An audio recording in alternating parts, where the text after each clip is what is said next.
Oke, kembali lagi video part 2 dari akuntansi istisna. Kita langsung membahas atau membahas ilustrasi kasus contoh ini ya.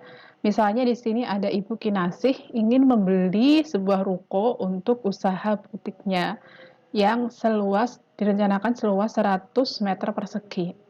Maaf. Ibu Kinasih menghubungi Bank Amanah Syariah untuk menyediakan ruko pesanan.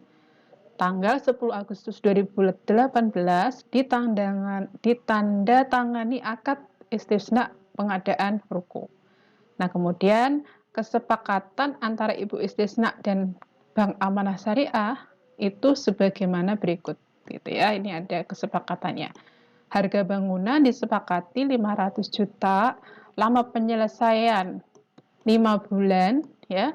Kemudian mekanisme penagihan dari Bank Amanah Syariah ke Ibu Kinasih itu 5 termin. Masing-masing terminnya 100 juta yang dimulai 10 September tahun 2018. Nah, di sini mekanisme pembayarannya itu dibilang bahwa maksimal 5 hari setelah tanggal penagihan harus dibayar, begitu. Tuh, yang pertama ya, akad yang pertama. Kemudian untuk memenuhi pesanan tersebut, Bank Amanah Syariah itu membuat kontrak atau pesan juga ke CV Bangun Modern, yaitu pada tanggal 12 Agustus tahun 2018. Nah, kesepakatan dengan CV Bangun Modern itu sebagaimana berikut ini, bahwa harga bangunan itu 420 juta, waktunya penyelesaiannya itu 3 bulan, yaitu tanggal 15 Desember sudah diserahkan ke Bank Amanah Syariah ya. Mekanisme penagihan dari kontraktor ke bank itu menggunakan 3 termin penyelesaian, di mana di situ dikatakan kira-kira estimasinya adalah 20%. Ini bukan estimasi ya, angka yang sudah diketahui sebenarnya. 20%, 50%, 100%. Nah, ini ya persentase penyelesaian dari CV Bangun Modern. Mekanisme pembayaran oleh bank itu dibayarkan sesuai tagihan yang diberikan oleh CV Bangun Modern ke bank. Berarti ini merupakan akad yang kedua, sehingga ini merupakan istisna paralel. Dan yang perlu digarisbawahi adalah akad pertama dan akad kedua tidak boleh saling tergantung. Oke ya. Lanjut. Pada 7 Agustus tahun 2018, Bank Amanah Syariah melakukan survei dan pembuatan desain ruko untuk memenuhi permintaan Ibu Kinasih tadi. Bank Amanah Syariah itu mengeluarkan biaya sebesar 4 juta untuk survei dan pembuatan ruko tadi itu. Nah, bagaimana jurnalnya? Jurnalnya itu gini, kalau terjadi biaya sebelum akad atau pra akad itu dianggap sebagai beban tangguhan. Kemudian kalau akad itu disepakati, maka akan diakui sebagai biaya istisna. Tapi kalau batal atau tidak jadi disepakati, maka dibebankan pada periode berjalan. Nah, untuk itu pada tanggal 17 Agustus ketika ada biaya praakad akan di jurnal, yaitu debitnya adalah beban praakad yang ditangguhkan sebesar 4 juta dan kreditnya adalah kas sebesar 4 juta. Ya. Nah, kemudian ketika akad itu terjadi atau terjadi penanda tanganan akad pada tanggal 10 Agustus, bagaimana jurnalnya? Nah, tadi dikatakan didebitkan ke biaya istisna atau ini biaya akad istisna ya, ini kurang. Biaya akad istisna. Kreditnya adalah beban praakad yang ditangguhkan yaitu sebesar 4 juta.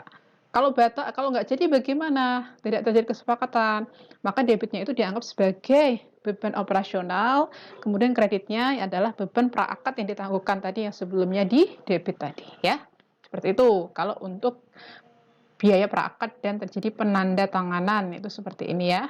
Nah, kemudian apalagi akan kita bahas yaitu tentang perolehan aset ya. Karena Bank Amanah Syariah tadi itu mau memenuhi permintaan dari Ibu Kinasih, maka dia akan memperoleh atau mendapatkan aset terlebih dahulu. Sesuai dengan PSAK 104 paragraf 29 disebutkan biaya perolehan aset istisna tadi atau istisna paralel. Di sini istisna paralel ya, ini dia dalam arti di sini bank itu tidak membuat sendiri ya. Jadi biaya perolehannya adalah biaya perolehan barang itu dari kontraktor atau dari produsen. Kemudian ditambah lagi kalau ada biaya tidak langsung atau biaya overhead-nya, termasuk juga biaya akad atau biaya praakad yang sudah terjadi tadi itu yang kita bahas tadi itu. Kemudian apalagi semua biaya yang diakibatkan oleh produsen atau kontraktor itu tidak memenuhi kewajibannya gitu. Misalnya terlambat, nah terlambat kita dapat denda dari misalnya dari nasabah itu kan rugi. Nah, itu juga termasuk biaya yang kita anggap sebagai biaya perolehan aset. Nah, di dalam biaya perolehan aset istisna dengan menggunakan istisna paralel itu diakui sebagai apa? Nanti itu akan kita akui sebagai aset istisna dalam penyelesaian. Kapan akan kita akui sebagai aset istisna dalam penyelesaian? Yaitu ketika perusahaan, ketika bank syariah tadi itu menerima tagihan dari kontraktor, menerima tagihan dari CV Bangun Modern. Nah, misalnya nih ada termin seperti ini ya. Nah, tadi itu yang kita bahas itu paragraf 36 ya. Ada termin seperti ini yang diberikan oleh si kontraktor atau CV Bangun Modern tadi. Jadi di sini bank itu sebagai pembeli ya, atau pemesan. Jadi ini ada persentasenya, kemudian jumlah tagihannya, kemudian nanti dia dibayarkan karena kan dibilang 5 hari ya, 5 hari harus bayar ini. Lanjut yaitu ini. Oke, sekarang kita ke akuntansinya. Oke. Kalau seperti itu, kalau misalnya diakui sebagai aset istisna dalam penyelesaian ketika diterima tagihan, bagaimana jurnalnya? Jurnalnya seperti ini nih ya, kira-kira. Aset istisna dalam penyelesaiannya di debit, kreditnya adalah persediaan atau kas, misalnya kalau misalnya kita langsung bayar kas, utang kalau misalnya masih utang. Nah, tadi itu contoh soalnya adalah 5 hari lagi baru dibayar, berarti ketika ada atau ketika tanggal diterimanya tagihan itu akan kita akui sebagai utang ya gitu. Nah, bagaimana jurnalnya? Pada tanggal 25 September, CV Bangun Modern menyelesaikan 20% pembangunan dan menagih ke Bank Amanah Syariah sebesar 84 juta. Pada tanggal 30 September itu dibayarkan tagihan tersebut. Ketika terjadi penagihan pada tanggal 25, tadi ingat itu akan diakui sebagai apa? Sebagai aset istisna dalam penyelesaian. Itu di debit ya. Karena tidak langsung dibayar pada tanggal 25 September, maka akan diakui ada muncul yang namanya utang istisna. Oke, ini ya jurnalnya debit aset istisna dalam penyelesaian pada utang istisna sebesar 84 juta. Ketika dibayarkan pada tanggal 30 September, maka utang istisna yang awalnya dikredit akan kita debitkan. Ya, begini jurnalnya akan kita debitkan. Karena kita misalnya membayar secara cash, ya kreditnya cash.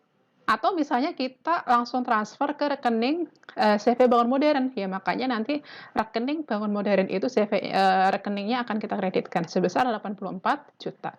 Itu untuk termin yang pertama, ya. Termin kedua bagaimana? Sama aja sebetulnya, jurnalnya sama, semuanya sama, cuman beda angka. Kita lihat ya, beda angka nih, beda angka, yaitu di sini debitnya aset istisna dalam penyelesaian, kreditnya adalah utang istisna sebesar 126 juta. Kemudian ketika dibayarkan, debitnya adalah utang istisna, kreditnya adalah kas atau rekening Bangun Modern sebesar 26 juta. Termin ketiga sama aja, beda angka aja nanti ya. Nih sama ya. Oke. Ya, sama seperti tadi. Lanjut saja, oke. Lanjut itu ketika ada tagihan dan pembayaran tagihan. Jadi muncul nanti ada akun baru namanya aset istisna dalam penyelesaian. Lanjutnya adalah pengakuan pendapatan istisna. Jadi berdasarkan PSAK 104 itu ada dua metode pengakuan pendapatan istisna. Pertama adalah metode persentase penyelesaian atau percentage of completion method. Yang kedua adalah metode akad selesai atau completion method. Dikatakan akad selesai itu yang seperti apa sih? Itu kan akad dianggap selesai itu apabila pembuatan barang pesanan selesai dan diserahkan kepada pembeli. Ya, sudah diserahkan kepada pembeli itu dianggap selesai, maka disitulah baru akan muncul pengakuan pendapatan istisna. Tapi kalau persentase penyelesaian, itu pengakuan pendapatannya adalah sebesar berapa kira-kira persentase gedung itu atau pesanan itu diselesaikan. Bagaimana cara mengukur selesainya berapa atau persentasenya berapa? Kita lihat nanti ya di slide yang setelah ini.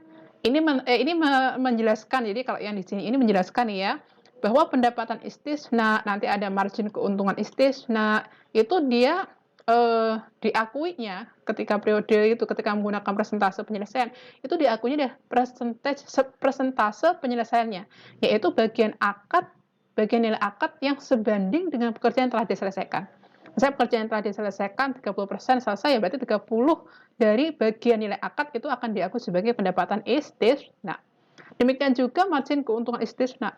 Meskipun ketika di jurnal, margin keuntungan istisna ini tidak kita masukkan langsung ke dalam margin keuntungan istisna, tapi nanti akan kita jurnal ke aset istisna dalam penyelesaian. Ya, kita tambahkan ke aset istisna dalam penyelesaian.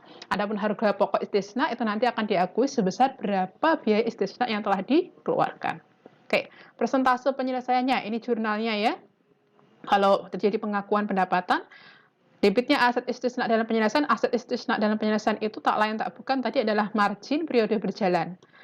Kemudian debit lagi adalah harga pokok istisna. Harga pokok istisna itu adalah sebesar berapa biaya yang dikeluarkan pada periode berjalan. Ada lagi pendapatan istisna itu adalah sebesar pendapatan periode berjalan. Nah, untuk menghitung pendapatan tadi kan katanya kalau menggunakan persentase penyelesaian harus dihitung persentasenya. Oke, kita hitung dulu. Rumusnya seperti ini. Ya, persentase penyelesaian itu diketahui atau diukur dari mana sih? Dicari dari mana? Yaitu biaya yang telah dikeluarkan, misalnya ketika membuat bangunan itu kan ada gaji karyawan, ada biaya material, itu yang dikeluarkan berapa, dibagi total biaya penyelesaian. Kira-kira penyelesaiannya itu berapa? Ketemulah persentasenya, 10%, 20%, sudah 150%. Nah, baru persentasenya itu kita kalikan tuh dengan nilai akad. Akan ketemu berapa sih pendapatan perusahaan, pendapatan bank sampai periode tersebut. Oke? Nah, kalau ingin mengetahui pada periode berjalan aja, maka pendapatan sampai saat ini, misalnya udah 2 kali, misalnya 2 kali termin, itu harus misalnya termin yang sudah kita dapatkan itu harus dikurangi dengan termin yang sebelumnya gitu kan. Jadi untuk mengetahui yang sekarang gitu. Kalau margin sama juga, persentase penyelesaian dikalikan dengan marginnya. Marginnya itu adalah nilai akad dikurangi dengan total biaya. Jadi seperti itu ya. Kalau misalnya sudah 2 kali termin itu 50 juta, yang tahun lalu misalnya sudah 20 juta diakui, maka periode sekarang itu adalah 30 juta. Itu untuk pendapatan tahun berjalan. Nah, oke gitu ya. Nah, kalau metode akad selesai itu tidak akan ada pengakuan pendapatan, harga pokok istisna, bagian keuntungan, sampai diselesaikan pekerjaan atau sampai akad itu selesai. Jadi jurnalnya ini itu ketika aset sudah diserahkan baru akan menjurnal seperti ini. Kalau misalnya bank itu menjadi penjual, maka dia akan menjurnal ini kalau misalnya sudah diserahkan dan selesai. Nah, kapan sih menggunakan metode akad selesai? Kalau tidak bisa ditentukan ya, atau sulit untuk menentukan persentase penyelesaiannya gitu. Kalau sulit seperti itu maka menggunakan akad selesai. Tapi kalau nggak sulit ya dia menggunakan metode percentage of completion method. Kayak gitu, metode percentage of completion method atau metode persentase penyelesaian. Itu kalau pengakuan pendapatan. Oke. Kalau misalnya lanjutan nih. Oke. Lanjutannya akhir September diakui pendapatan 20% dari 500 juta. Oke, sepertinya kita akan lanjut di part 4 saja ya, daripada waktunya ini nggak mencukupi ya. Part 4 kita lanjutkan pengakuan pendapatan, tapi kita sudah masuk ke ilustrasi soal kasus. Oke.